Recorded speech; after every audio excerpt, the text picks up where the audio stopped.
அல்ஹம்துலில்லாஹ் வஸ்ஸலாத்து வஸ்ஸலாம் அலா ரசூலில்லாஹ் வ அலா ஆலிஹி வ ஸஹ்பிஹி வ பஅத். யா அய்யுஹல்லதீன ஆமனு தக்குல்லாஹ ஹக்க துகாதி வ லா தமூதுன்ன இல்லா வ அன்தும் முஸ்லிமூன். அன்புக்குரிய இஸ்லாமிய சகோதரர்களே,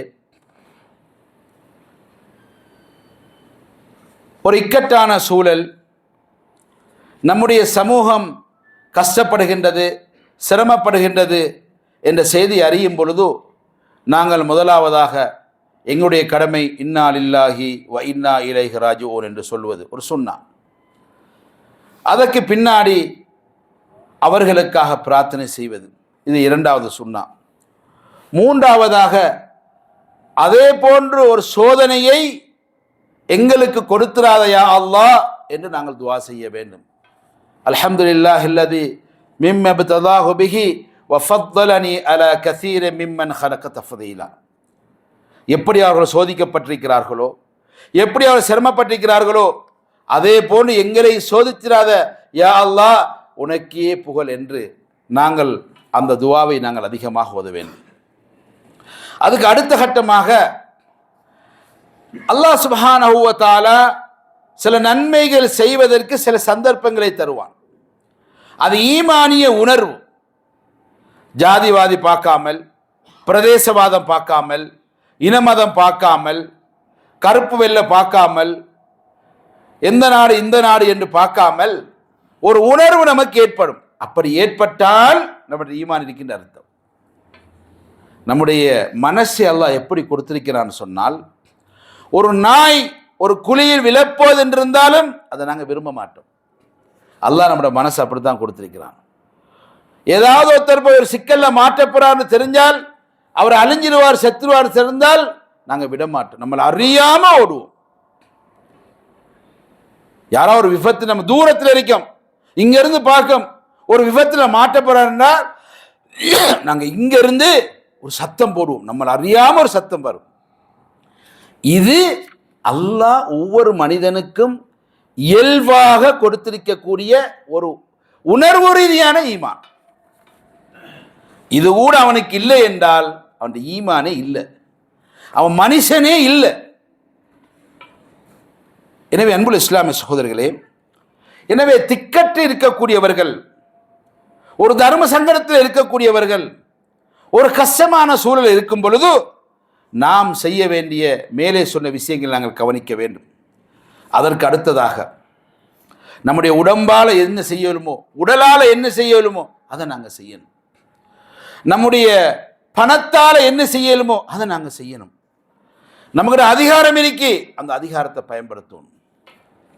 நம்முடைய அதிகாரம் இருக்கு, நம்முடைய வீட்டில் நம்ம வீட்டில் அதிகாரம் போடலாம், இப்படி செய்யுங்க, அப்படி செய்யுங்க, இதை கொடுங்க, அதை எடுங்க, இதை பிடிங்க என்று சொல்ல முடியுமே. அந்த அதிகாரம் இருந்தால் அந்த அதிகாரத்தை நம்ம பயன்படுத்தணும். எனவே நபிகள் நாயகம் ஸல்லல்லாஹு அலைஹி வஸல்லம் சொல்கிறார்கள், ஒருவர் இன்னொரு சகோதரருக்கு, ஒரு அடியான் இன்னும் ஒரு அடியானுக்கு உதவி செய்யும் காலமெல்லாம் அல்லாஹ் அவனுக்கு உதவி செய்வான். இதற்கு மேலே என்ன சொல்லணும்? நான் ஒருவருக்கு உதவி செய்யும் காலமெல்லாம் அல்லாஹ் எனக்கு உதவி செய்வான் என்று யார் சொன்னார்கள்? நடராஜனா, இல்லை விவேகானந்தரா, புள்ளையாரா? நபிகள் நாயகம் ஸல்லல்லாஹு அலைஹி வஸல்லம் சொன்னார்கள். பொய்யாகுமா? நடக்காம இருக்குமா? நம்பக்கூடாது. 100% நடக்கும். என்னுடைய நபி சொன்னால் அது ஒரு நாளும் நடக்காமல் இருக்காது. அந்த நம்பிக்கை நமக்கு இருக்கணும்.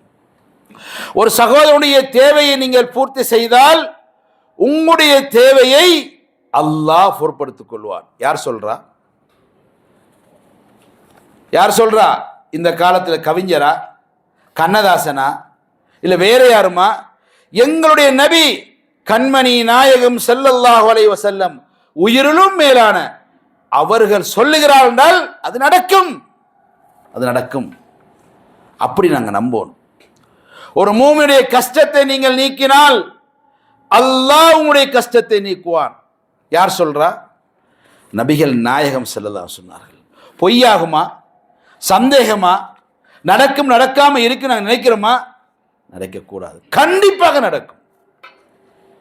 எனவே அன்புள்ள சகோதரர்களே, இன்றைக்கு நமக்கு நாளைக்கு மற்றவர்களுக்கு, இன்று அவர்களுக்கு, நாளை நமக்கு.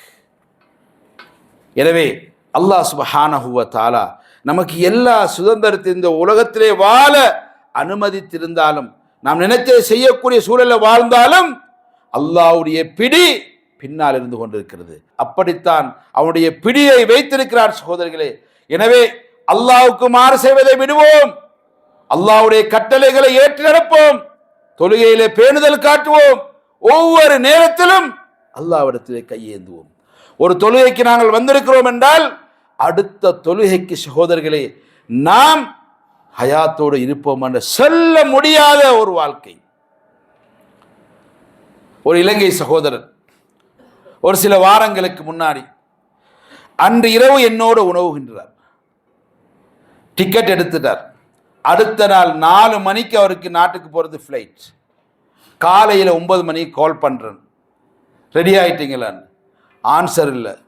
அடிக்கிறேன், கோல் எடுக்கிறேன், ஆன்சர் இல்லை. பக்கத்தில் நண்பருக்கு கோல் எடுக்கிறேன், என்னமோ தெரியலா, ரோம் பூட்டி இருக்குது. தட்டுறாங்க துறக்கல. கதவை உடைச்சால் ஆள் மரணித்து விட்டார். கட்டிய 2 பெட்டிகள் ரெடியாக இருக்கின்றது, டிக்கெட் ரெடியாக இருக்கின்றது, வாங்கிய நகைகள் ரெடியாக இருக்கின்றது, தன்னுடைய குடும்பத்துக்கு வாங்கிய சாக்லேட்டுகள், இனிப்பு பண்ணங்கள் எல்லாம் ரெடியாக இருக்கின்றது. ஆள் பெட்டியில போறதுக்கு ரெடி ஆயிட்டார். இதுதான் சகோதரர்களே. எனவே இந்த உலகத்துடைய அற்பத்துக்காக நீங்கள் அல்லாஹ்வுக்கு மாறு செய்யாதீர்கள், அல்லாஹ்வுடைய கடமைகளை வீணாக்காதீர்கள், அல்லாஹ்வை மறக்காதீர்கள். இந்த மறுமையுடைய என்னுடைய வாழ்வுக்காக ரெடியாகுங்கள். நாம் நம்முடைய மனதிலே நான் நேர்மையாக நடக்கிறேன், சரியாக நடக்கிறேன், அல்லாஹ்வோடு நான் தொடர்பாக இருக்கிறேன் என்று என்னுடைய மனது சொல்லுமாக இருந்தால் நிச்சயமா அல்லாஹ் உங்களிடத்தில் சிறந்தவன், நீங்கள் அல்லாஹ்விடத்தில் சிறந்தவன். உங்களுடைய மனது அப்படி சொல்லவில்லை என்றிருந்தால் நீங்கள் தவறும் அநியாயமும் செய்து கொண்டிருக்கிறீர்கள் என்பதை புரிந்து கொள்ளுங்கள். எனவே இப்படியான சோகமான நிகழ்வுகளை வைத்து அல்லாஹ் நம்மளை சந்திப்பான், அல்லாஹ் நம்மளை சோதிப்பான் என்பதை மறந்து விடாதீர்கள். எல்லாம் அல்லாஹ் சுப்ஹானஹு வ தஆலா நம் அனைவருக்கும் அருள் புரிவானாக, ரஹ்மத்து செய்வானாக. யா அல்லாஹ் எங்களை பாதுகாப்பாயாக, யா அல்லாஹ் எல்லா வகையிலும் எங்களை பாதுகாப்பாயாக, எங்களுடைய சமூகத்தை பாதுகாப்பாயாக, உடைய நல்லடியார்கள் எங்களை சேர்த்துக்கொள்வாயாக. வல்ஹம்துலில்லாஹி ரப்பில் ஆலமீன்.